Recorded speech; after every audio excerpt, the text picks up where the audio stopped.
Treasury will pass it on to the federal government unless, from time to time, we determine that the federal government has committed unconstitutional acts, either directly through the use of that federal tax or in other ways. And then we can hold that money back as a protection for the citizen, and the state. Well, the theory is to challenge the Commerce Clause power of Congress with a 10th Amendment spin. What the bill says, is now the law in Montana, is that any firearms, ammunition, and firearms accessories made and retained in Montana are simply not subject to any federal jurisdiction under the power of Congress to regulate commerce among the states. In addition to the federal tax escrow account, bills are popping up that put a freeze on federal taxes and pay them to the IRS based upon federal compliance to state resolutions and state legislation. These are peaceful and viable solutions to federal abuses. The bill that I'm working on right now, and I've actually got a meeting with a member of the House Judiciary Committee next week, planned to actually look at this legislation and try to make it consistent with Kansas statute, will take federal tax receipts that are gathered on individuals in the state of Kansas and on corporations that do business in the state of Kansas, would, instead of sending those directly to the IRS, would instead send them to the Kansas Department of Revenue. What they would look at is the proportion of federal spending that satisfies enumerated powers and what percentage does not. Whatever percentage does not satisfy enumerated powers, the state of Kansas will utilize to satisfy unfunded mandates on the part of the federal government. Whatever's left over goes back to the people of Kansas.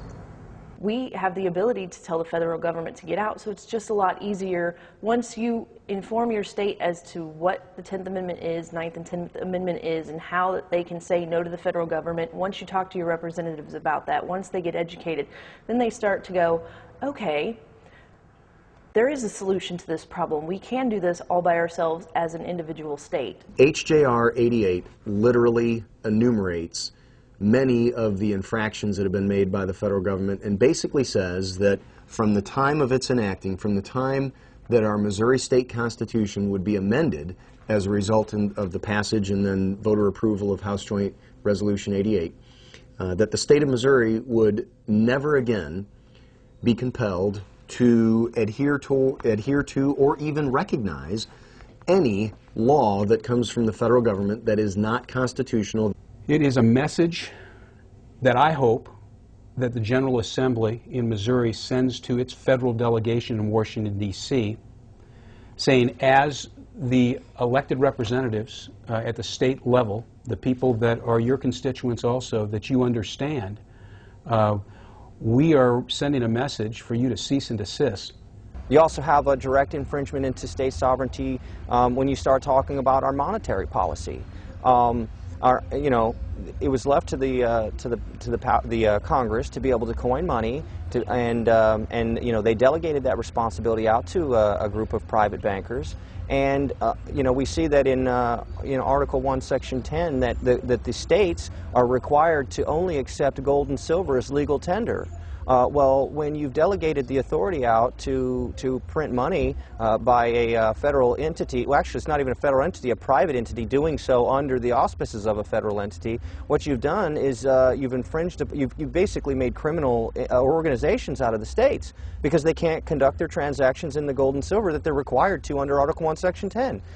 In addition to state resolutions that put a freeze on federal taxes, comes an electronic gold system that would increase the gold tax base. Well, the money bill I originally drafted was for New Hampshire, and it was based on the use of electronic gold currency, mainly because that's the cutting-edge technology now. But you could, at the present time, make it gold and silver because they've expanded that technology. But what essentially did was to have the state adopt as an alternative currency this electronic gold system. And in that particular case, it was to a relatively small percentage of the state's budget, because we tied it to the tobacco tax, make it simple, and not scare people too much. We're not going to jump into the lake with both feet. We're just going to put our toes in, as it were. About 10% of the state's budget would come in gold, and then the state would offer to pay out gold to whichever its creditors, to whomever it owed money, first come, first served. We'll pay that debt in gold. Now, the thought was, I think it's fair, that pretty soon that 10% of the state's revenue in gold would be out the door. People would be lining up to get that. Then the treasurer would come back to the legislature and say, you know what happened here? Our gold stock went to zero in a matter of a month. I need to have more of the tax base turned into gold, increase the gold tax base. And if it's correct that good money will eventually prevail over bad money, you would see most of that state economy, the state spending, would be on a gold basis. And then in the private economy, well, people are receiving gold from the state and people are having to pay gold into the state for taxes. What about in the middle here? Well, now I'm going to start asking people to pay me in gold, or I'm going to start offering to pay the gold that I've received to people. And it would expand through the private economy. And the next thing you know, that state, for all intents and purposes, would be off the Federal Reserve System. Federal Reserve notes would be like a foreign currency, like euros or something. You'd only take them when you needed to deal with somebody out of that state that demanded to be paid in Federal Reserve notes. And the other state, people in other states would be looking to say, hey, why aren't we dealing in gold?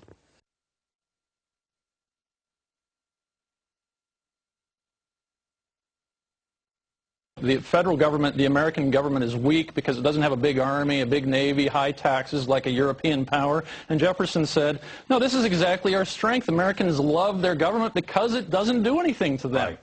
But over time, as the judge was saying earlier, we've come to have this opposite model where now it seems that the government is able to decide how much you get paid, who your doctor's going to be, whether you can buy a gun, what you can, anything it wants to.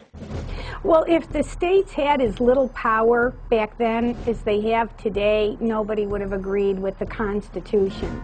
It seems like it's crept in slowly with people who started with a pure and noble desire to have a centralized government. And they've been encroaching on the rights of the states year by year, bit by bit, law by law, and nobody in the states woke up enough to say, that's too much. So what we're doing in Missouri is we're drawing the line in the sand, and we're saying, this is our territory, that is your territory. The Constitution says that this is our right. And unless we take back what was already given to us, we're not going to get any respect from them. More than 35 states have already declared sovereignty or in the process of declaring sovereignty against the federal government. And that doesn't mean that they've seceded, as the national corporate media spins it.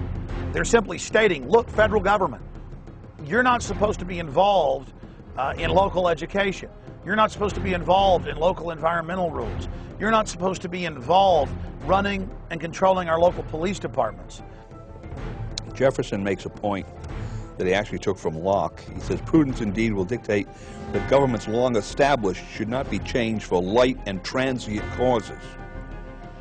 And accordingly, all experience hath shown that mankind are more disposed to suffer, while evils are sufferable, than to right themselves by abolishing the forms to which they are accustomed. But when a long train of abuses and usurpations, pursuing invariably the same object, evinces a design to reduce them under absolute despotism, it is their right, it is their duty to throw off such government and to provide new guards for their future security.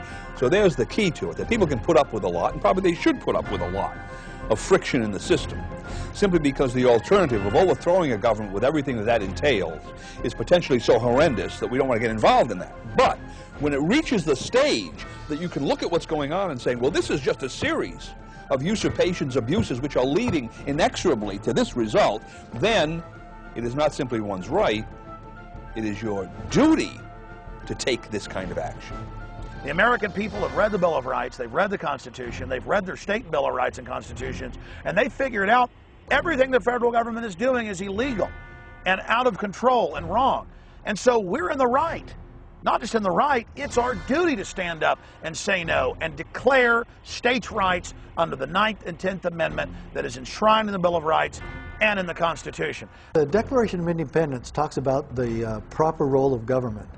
And right after it talks about the unalienable rights that we were blessed with life, liberty, and the pursuit of happiness, it states what government is for.